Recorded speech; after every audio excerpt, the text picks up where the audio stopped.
Hey guys, Master Freeman here. So I'm going to talk now about sparring. Sparring, I love sparring. I'm going to give you 2 tips that are going to help take your sparring to the next level. So right back, sir.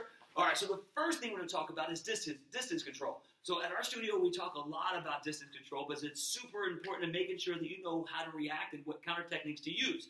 So right now, one of the things I'm going to be focusing on is Mr. Shakur's back foot.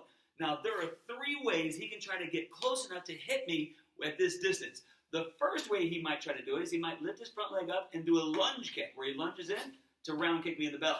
Now, the second way, he might try to kick his back foot to kick me in the head. Or the third way is he might slide his back foot to his front foot to kick me in the body. Now, here's the best part. All 3 of those ways, he has to move his back foot. So if I'm sparring Mr. Shakur, one of the things I'm going to focus on is Mr. Shakur's back foot. So that way, if he goes to move his back foot to do something, I'm going to be able to react and get out of the way. Or I might have a counter technique. Let's say he were to kick he would lunge in and do his round kick with his front foot. Boom! I might be able to do a counter technique like so. So again, watching the back foot when you're sparring is going to help you. Now again, that's not the only thing you're going to be paying attention to, but to maintain proper distance and distance control, paying attention to that back foot is going to help you guys tremendously.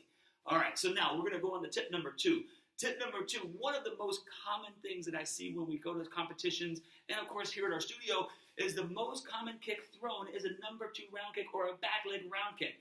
When you go to kick your back foot, 2 things are going to happen. I know you guys are blazing fast, but no matter how fast you are, your opponent's going to see it coming 10 times faster than if they were to kick their front foot. So if Mr. Shakur, which is pretty quick, if he were to try to kick his back leg, I'm going to be able to get out of the way because I'm going to see it coming. But watch how fast he's going to kick. Now, again, that kick is pretty quick. But again, I'm going to see it coming because, again, it's his back foot. Now, if Mr. Shakur were to kick his front foot, it's going to be so much faster, and it'll go from point A to point B even quicker. So now we're going to kick, boom, I might not be able to react fast enough. So again, tip number 2, focus on kicking your front foot for speed a lot more than you focus on kicking your back foot for speed. All right, we can't wait to see you guys at the next tournament.